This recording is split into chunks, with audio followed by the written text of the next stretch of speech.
this panel on management in the age of workslop, which is about the new challenges and opportunities of managers in workplaces with AI. Joining me are two very great speakers. We have Hannah Calhoun, who is Vice President of AI and Head of AI Innovation at Indeed. And we have Gabriella Rosen Kellerman, who is an expert partner at BCG and director, and was one of the researchers who first coined the term workslop in September of last year in the Harvard Business Review. Gabriella, Hannah, thank you for being here. Thank you. So I think many people are likely familiar with the term workslop already, but for those who aren't, Gabriella, can you give a bit of a background on this term and how you came up with that? Yeah, sure. So about a year ago, I started to notice these documents showing up in my inbox that looked great and immediately gave me a feeling of delight because I was sure that suddenly all this work had been done that I didn't have to do. And then as I started reading them, my eyes glazed over. I was going from section to section. I kind of lost my way. Where was this going? Did it really advance the project? Did it not? Among our lab, we started talking about this phenomenon, and we coined the term workslop to mean AI-generated work content that masquerades as good work, but lacks the substance necessary to meaningfully advance a task. And we studied this among 1,000+ workers, full-time workers across North America, and found that about 40% of the workforce has encountered workslop, and it's showing up in their inbox about 15% of the time they get a document. And just a quick poll of the room, I'm curious, how many people here feel that they've seen workslop in their own company? That looks like more than 40%. So Gabriella, you've described this as more of a standards problem than a technology problem. How should managers be thinking about how to set and enforce high standards in workplaces when it's easier than ever to produce somewhat passable work? Yeah, so as soon as we published the piece, even before, the question was, whose fault is this?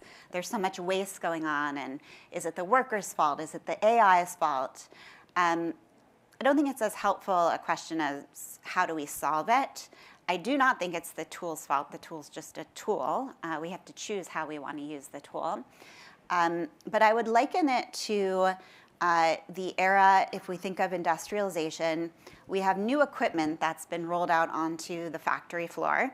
And people need to know, how do we want them to use this equipment? In that era, management was created in order to help workers understand what is quality work and what is not, what's a good cog and what's a bad cog. Workers need help from their managers to say what is good AI-generated content and what is bad AI-generated content. Some of that we may say there are universal principles. Some of that is actually going to be manager-specific. So I'll give you an example.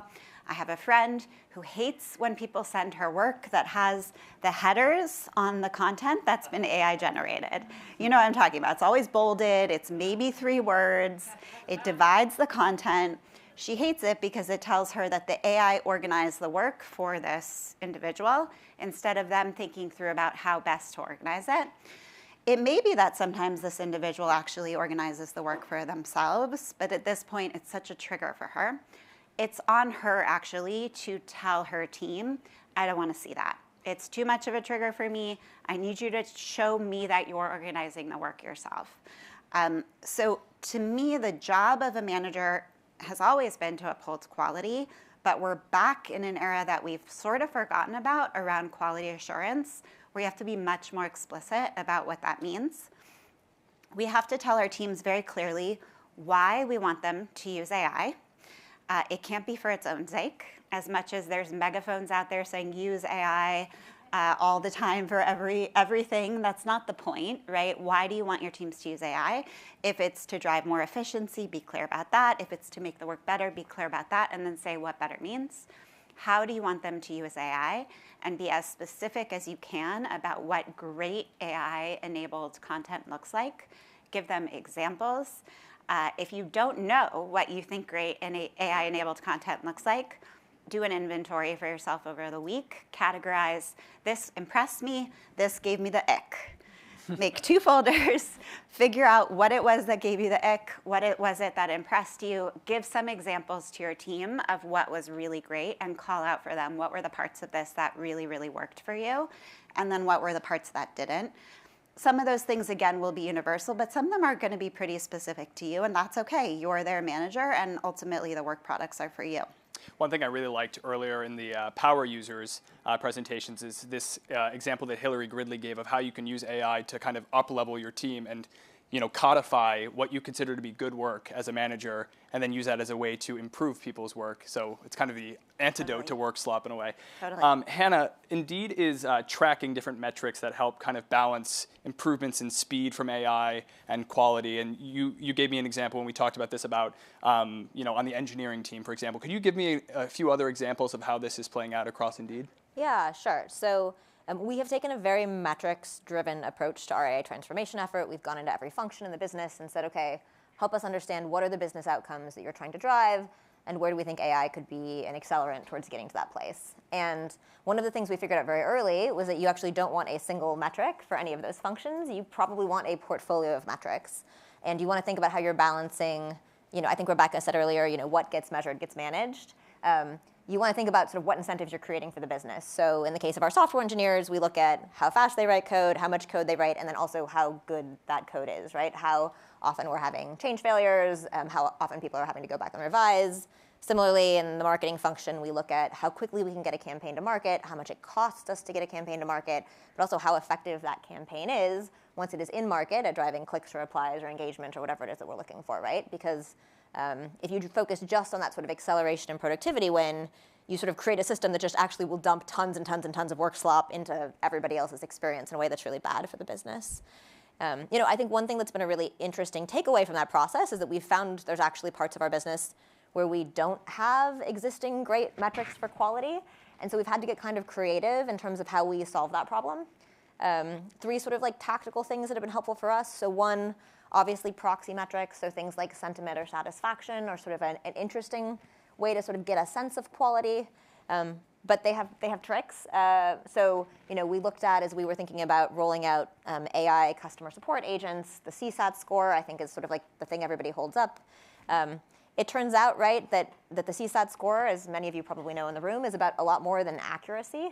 So it's possible for the chatbot to give a perfect answer to the customer's question and for the customer to still hate the experience of interacting with the chatbot, right? And so you might say, like, gosh, if I was just thinking about like how correct is this answer? The answer is perfect. And in this moment, what my customer actually really needs is to have an experience with a human who can be empathetic, who can listen to them, and who can help. If they've come and said, I think I want a refund, and the answer is they can't have a refund, right? Like, there's actually a better way to have the you can't have a refund conversation, and it's not about whether or not you get to the correct place. So proxies are helpful, but not perfect.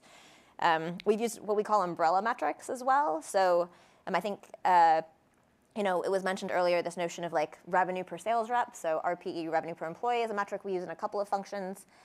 In some cases, we said, listen, revenue per sales rep is a metric we want to drive up. Frankly, we're doing a lot of AI with our sales reps, but we're doing a lot of other things with our sales reps too. And it's really easy to get really precious about trying to say how much of the bump that we saw this quarter came from this AI thing that we just rolled out versus this training program versus we launched a new product versus we've sort of gone into some of these places and worked with the finance team to say, actually, we kind of don't care how we're getting this number up, right? We're going to try a bunch of things. Over time, we're going to shake out which ones are working and which ones aren't. But what we really want to know is the North Star number moving? And that's going to be enough for now. And then I would say the third thing that we found can be effective is actually using LLMs and AI as a judge to help us understand trends and quality. So, right now, we have sales reps out in the field. They're having calls with clients. Historically, the way that we sort of audit their quality is that their sales director goes and rides along on the call or goes and reads the transcript or listens to the calls after the fact, and they sort of know what good looks like. We have, as many of you probably do, had tools over the years where you can feed the call transcripts in and it will score the rep on how good the call is, but they're pretty keyword based. It's did you mention the product? Did you offer them a discount? Did you? And one of the things that's very interesting with LLMs now is we can actually go in and say, okay, let's go find our very best sales reps and let's study how they take calls with clients and the tone they use and the language they use and the conversation threads that they pull in. And let's actually build a much better understanding of what a good call looks like. And then let's build an LLM as a judge system and let it go and review thousands and thousands of calls. And it's not going to score them or grade them or in any way impact their compensation. But what it is going to do is throw flags for managers to say, hey, here's a rep where it would be good for you to go spend the human time listening to the calls, giving the coaching. And so that, again, is like sort of given us another scalable quality system in a space where we didn't really have one before. Yeah, kind of back to the Hillary Gridley example, like give it a lot of examples of what good looks like and then have the LLM kind of assess and help improve their work. Gabriella, one element of workslop that I think maybe doesn't get enough attention is just kind of the cognitive work required to like look at a piece of text or a PowerPoint deck or whatever and you know, try to figure out why it doesn't meet the standards that you set as a company, right? Try to articulate that to someone. It just looks bad. It's not really saying much, but it's hard to tell someone why. You're working on this new research coming out on kind of the cognitive demands of working with AI more generally. Can you talk a little bit about that work and what they mean for managers? Yeah, so what we're starting to see in some new research I'm leading at BCG is the wide variation in the level of cognitive demands that different types of AI work are putting on us as workers. On the one hand, you have ways of using AI as a substitution for tasks, which actually is correlating with things like decreased burnout. So actually like really positive outcomes for workers. And then on the other hand, you have this way that AI use can actually intensify the cognitive demands of work and potentially lead to cognitive depletion for workers in a way that compromises our ability to make certain judgments, make decisions, potentially puts us at risk for increased errors and other kinds of work outcomes that we don't want to see either for our employees as individuals or for our businesses. So that's something we're starting to understand and something that's like really critical for managers to understand for their workers in terms of assigning tasks to the workers, the implications of assigning those tasks. There's these amazing AI orchestration platforms that have engineers managing 20 or 30 agents at once. If those were people, would you have a human being managing 20 or 30 people simultaneously? Probably not. That's not ever how we thought people should work. And we have an attentional network in the brain that has hard limits. Like it's not an infinite capacity. And we have to design these tools in a way that matches our biological capabilities. So that's what we're trying to understand so then we can design around it. And I think the design is about how we design the work, but it's also then all the way back to the tools and how do we design tools that match with the human capabilities so that it can be like an enjoyable, fruitful partnership. I know it's early days for that. Can you talk a little bit about the management implications? Because you said part of it has to do with the way that we design tools, and obviously managers don't have as much of a say in that, but they do have a say in the way that we design work. So what do you see as the early stage management implications of that research? So I think managers understanding the extent to which an individual cannot be tasked with oversight of too many agents at once, looking for opportunities for that substitution instead. Being able to talk with the team very openly is actually one of the practices that we're looking at and the ways that facilitates a lower level of cognitive depletion, mental fatigue specifically. There's also really interesting team dynamics that hopefully we'll be able to publish on soon in terms of which aspects of team composition are more likely to yield that cognitive depletion versus more restorative conditions, where the team conditions, the team dynamics that may like amp people up to want to do more, oversee more and more agents together, can actually sort of yield that collective depletion. It's really interesting. Hannah, one thing we've been hearing about all day is this kind of tension between using AI tools to make yourself more productive as an individual versus using these kind of maybe more fully built out end-to-end process redesigns for AI. And the question always is for the individual level ones is, like, how do you redirect some of the effort that the person used to be doing in that job to, make this sales deck or whatever other things that they're doing and they're saving time with? How do you move them towards things that are more valuable to the business? How do you redirect that focus? Can you talk a little bit about what you see as the manager's job in refocusing their teams? Yeah, I'm going to answer your question and then I'm going to push back on the premise politely. So listen, I think managers are without question the front line of thinking about as AI transforms work, how does that impact how you think about the workloads that you're assigning across the team? How does it impact the expectations you have for people in various roles, right? We talked to a lot of folks who say like, oh, rubrics will need to change and evolve. They certainly will. Quotas may be able to go up, right? If people can cover more ground, we will have to change our expectations of like what an employee sitting in a seat can accomplish. And I think we agree very broadly with the philosophy that like with these AI tools, we're going to create a space where like any individual does have the ability to have even more of a multiplier effect on the business. So I think that part's correct. The caution I would give if you are earlier in your journey is like, please do not rush to try to squeeze that productivity back out of your teams, and don't encourage your managers to do that either. And I would say that that's important for two reasons. And Nicole talked about it a bit this morning with the conversation on change management and culture, right? The first is the people who are finding the biggest gains are those folks who are exploring at the edges and coming up with really cool ways to get AI to do parts of their job. And if you turn around and hand them like 30% more work because they came up with a clever way to save time, it is a punishment and not a reward, and they're gonna stop, and it's gonna suck for you, right? You're not gonna like see the wins because nobody is gonna actually have an incentive to keep making their work change. And then the second piece of it is that it's only really fair for us to raise the bar, raise expectations on roles when we have, we can sort of confidently say to employees, we have given you high quality, reliable tools. We have given you strong hands-on upskilling and support to learn how to use those tools. And we have set you up to be able to be successful, not just that sort of like 5 or 10% of the organization that's your explorers who are out trying all the new things, but the sort of other 90% of the organization who are doing the bulk of the work. And what you don't want, and I think you sometimes see with managers, is they say like, gosh, I've got this one software engineer who's like way ahead of the curve, and he can now take on 3 times as much work. And so I'm gonna expect that everybody else in the team is gonna do 3 times as much work. And it's like, well, no, they're totally different personas. These people have not been given the support structure to be at a place where they are using the tools like a power user. And until they are, if we move too quickly, what we're actually going to do is create a lot of frustration and a lot of anxiety in our workforce, and we're not going to see that like really wonderful positive feedback loop of people being excited to take on these tools as a way to grow and expand in their jobs. Yeah, I think those are both really good points. You see in some companies, individual contributors are starting to take on what looks more like a manager role, especially in areas like engineering. You mentioned this research you have coming out on what it looks like for one person to be managing 20 different agents at a time, right? You wouldn't ask a manager to do that today with one person and manage all the different pieces of work they're doing. In that world where each individual contributor looks more like a manager, what does a manager do? Why do we need managers in companies? I'm happy to start. Yeah, go for it. So I think actually there's like a bigger question of what does leadership look like in this era of AI, and I'm in the camp that sees this as more of a disruptive moment for leadership than an evolutionary moment. I think everything about work is changing right now, and we really need to rethink the foundation of what leadership skills are.